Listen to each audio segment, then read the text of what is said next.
This YouTube video was Women Remaking America, and this is a really important one because it talks about many different movements that everyone across the entire world has heard of, and we actually get to hear from the women that started them, especially the Me Too movement and the Black Lives Matter movement.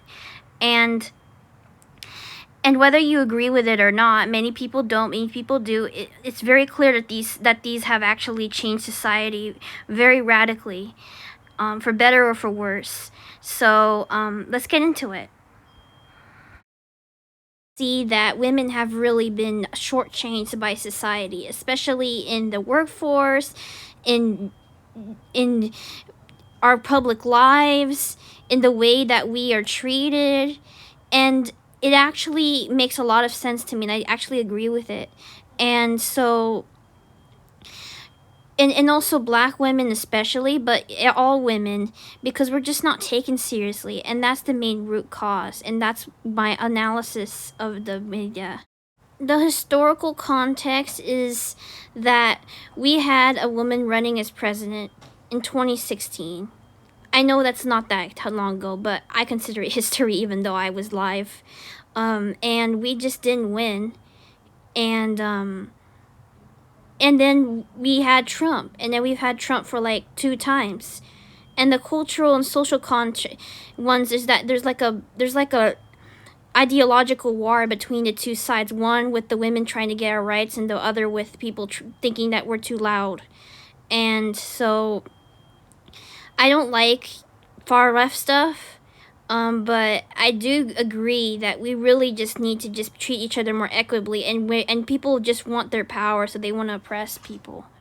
Okay, so content analysis and audience analysis.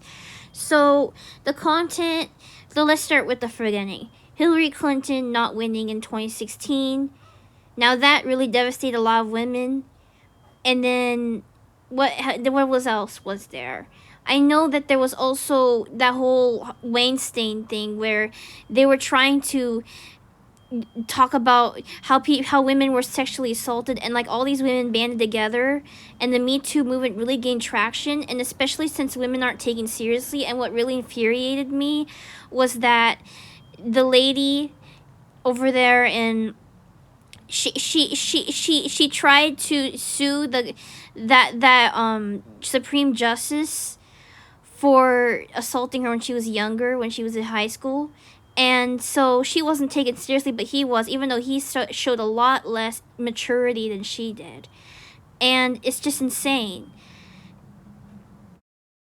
Definitely implications for different groups. So I just wanted to point out a really interesting scene from my novel in which I actually addressed this head on. So this young woman here, she's Christian, but she actually is defying the men that surround her, telling her she's less than, telling her to be obedient, while the women rage in the background. And I was just thinking about the way people react. So the men are like, here in this image, are like the men in our society. Not all of them, just a small minority. Most men are good, but just a really small minority that tend to like get it to their head that they're men. So they project it, and then they try to take away women's rights. And then the women over there are kind of like, they kind of forgot about the actual people behind the movement. They kind of forgot that women are suffering because our humanity isn't seen, not because of a movement, not because we're not strong enough, but because we just aren't seen as human. And so they get all radical, and they become political, and that's when it starts to become toxic. So you can see that this young woman here is actually the most feminist of them all, in my opinion, because she's not being taken a storm by the politics or the man there. Yeah, basically my insight is that we aren't seen as seriously. First of all, because we're women, it's not fair. People just take men more seriously, especially grown men. Not all men, just certain ones. And also, not only that, but we have to make sure we become more credible, because we're just not don't seem as credible. And then on top of that, they get all political. They get all fired up and forget about the actual individual women that are suffering.